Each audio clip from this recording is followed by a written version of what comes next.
Hello everyone, আসসালামু আলাইকুম। কেমন আছেন সবাই?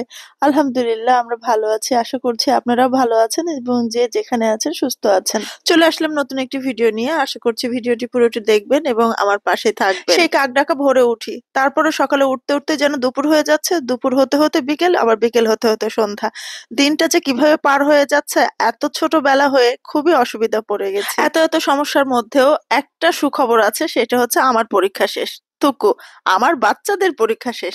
পরীক্ষা শুরু হওয়ার পর থেকে আজকে শেষ পর্যন্ত কত যে শ্রম দিতে হয়েছে, কত যে কষ্ট করতে হয়েছে, কত যে চিন্তা করতে হয়েছে, কি বলবো। আমার মনে হয় প্রতিটি মায়েরই একই অবস্থা।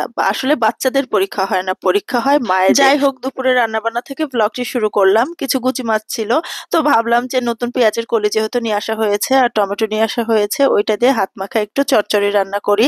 আর বাচ্চারা যেহেতু এই মাছটা খায় না, সেজন্য ওদের জন্য আবার বড় মাছ রান্না করব। ওদিকে সিম ভাজি বসিয়ে দিলাম, এদিকে বড়ি দিয়ে মাছ দিয়ে আমার মেয়েরা খুব পছন্দ করে।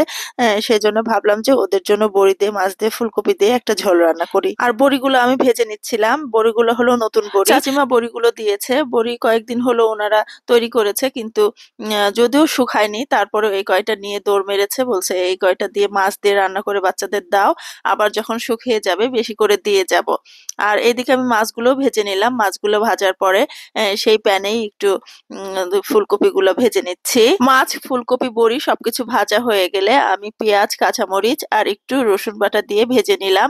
এরপর এখানে মরিচের গুঁড়া, হলুদের গুঁড়া আর অল্প একটু জিরার গুঁড়া পানিতে গুলে নিয়ে দিয়ে দিলাম। এখন এই মশলাগুলোকে সামান্য কিছুক্ষণ ভেজে নিয়ে সামান্য একটু পানি দিব, দিয়ে কিছুক্ষণ কষিয়ে নিব। মশলাটা ভালো মতো কষানো হয়ে গেলে যখন তেলটা উপরে উঠে আসবে, তখন ভেজে রাখা ফুলকপিগুলো দিয়ে দিলাম। সাথে সাথে যে বড়িগুলো ভেজে রেখেছিলাম সেগুলো দিয়ে দিলাম। যেহেতু বড়িটা পুরোপুরি শুকায়নি আর চাচিমা আগেই দিয়ে গেছে একটু টেস্ট করার জন্য, তাই ভাবলাম যে একসাথেই দুইটা কষাই, তাহলে সেদ্ধ হয়ে যাবে। ফুলকপিটা যেহেতু আগে একটু ভেজে নিয়েছি, তাই 50% প্রায় সেদ্ধ হয়ে গেছে, তাই সামান্য একটু পানি দিয়ে কষিয়ে নিব। আর এই ফুলকপি বড়ির তরকারিটা আমার বাচ্চারা খুব পছন্দ করে, বিশেষ করে বড় কন্যা খুব পছন্দ করে।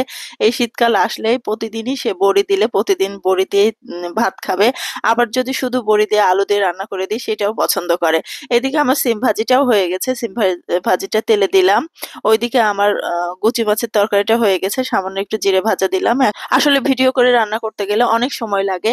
এক একটা চুলায় এক একটা দিলে ভালো ভিডিও করা যায় না, আর একটা চুলাতে আবার রান্না করতে গেলে অনেক সময় লাগে। নর্মালি যে রান্নাগুলো আমরা 1 ঘন্টায় শেষ করি, সেই রান্নাগুলো শেষ করতে 2 ঘন্টা 2.5 ঘন্টা সময় লেগে যায়। আসলে ভিডিও করাটা অত সহজও না। আর এদিকে আমার ফুলকপি কষানো হয়ে গেছে, এখন আমি পর্যাপ্ত ঝোলের পানি দিয়ে দিলাম। এখন ঝোলের পানিটা ফুটে গেলে আমি ভেজে রাখা মাছগুলা দিয়ে দিচ্ছি। আচ্ছা বলেন তো, আমার রান্নাগুলো ঠিক আছে কিনা, আর রান্নার কালার গুলো ঠিক এসেছে কিনা, আমার রান্নাগুলো কেমন হচ্ছে জানাবেন। ভুল হলে সেটাও জানাবেন, ঠিক হলে সেটাও জানাবেন।